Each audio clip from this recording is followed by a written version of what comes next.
Hi friends, இப்போ நம்ம சிறகடி case பார்க்க சிறகடி கேஸையில் நம்ம முத்து இருக்காரு. அவரோட ஃப்ரெண்டுக்கு ஃபோன் பண்ணேன், என்னாச்சுப்பா நீ சவாரி போலையான்னு சொல்லி கேட்க, அப்பா மட்டும் வீட்டில் தனியாக இருக்காருப்பா, அதனால் நான் போலப்பா அப்படின்னு சொல்கிறாங்க. சொன்ன உடனே இது ஒருத்தங்களுக்கு ஆனந்தமாக இருக்கும். யாருக்கு? நம்ம ரோகிணிக்கு தாங்க.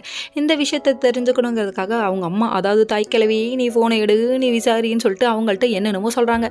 உடனே ஃபோன் பண்ணி அவங்களும் விசாரிக்க, யாரோ அவங்க முத்துவோட ஃப்ரெண்டாமா, அந்த பையன் செல்வமா, அந்த பையன் போயிருக்கான்னு சொன்னோன்னே இப்போ பேர் ஆனந்தப்படுறாங்க. டே கரண்டி மூஞ்சுவாயா, உன் ஆனந்தம்லாம் கொஞ்சம் நாளைக்கே தாண்டா அப்படிங்கிற மாதிரி ஆயிடுச்சு இவங்களோட ரியாக்ஷன். இங்கே ஒரு பக்கம் முத்து, நம்மளே சமைக்கலாமே, எப்போ பாரு லேடிஸ் தான் சமைக்கணுமா, சமைக்க ஆரம்பிக்கலாம் வாங்க, ஆளுக்கு ஒரு வேலை செய்யுங்கன்னு சொல்லிட்டு 4 பேர் சேர்ந்து கிச்சனை சன்னா அப்படின்னாமா ஆக்குறாங்க. ஏன்னா இவங்க சமைக்க போனால் தான் இதை கட் பண்ணி அங்கே போடுறது, அதை கட் பண்ணி அங்கே போடுறது. இவங்க வீட்டில் மட்டும்தான் அப்படியா, எல்லார் வீட்லேயும் அப்படியா, நீங்களே சொல்லுங்கள். எங்கள் வீட்டிலலாம் ஒரு நாள் சமைக்க விட்டால் அந்த கிச்சன் நாரி போயிடும். அதே தான் இவங்க வீட்லேயும் நிலமை போல்.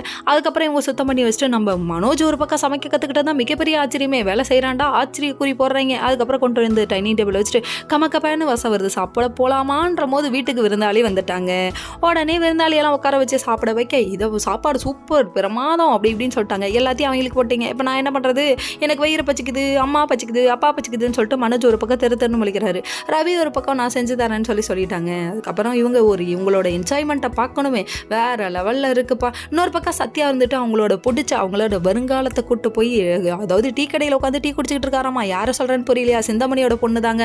அதுக்கப்புறம் என் ஃபேமிலி கதை இதுதான் அதுதான் சொல்லிட்டு இவங்க சொல்லிட்டு இருக்க. அந்த டைம் பார்த்து சிந்தாமணி வந்துட்டாங்க. சரி நான் கிளம்புற நேரம் வந்துச்சு, வரட்டா அப்படிங்கிறாங்க. ஓகே ஃப்ரெண்ட்ஸ், நெக்ஸ்ட் வீடியோ பார்ப்போம்.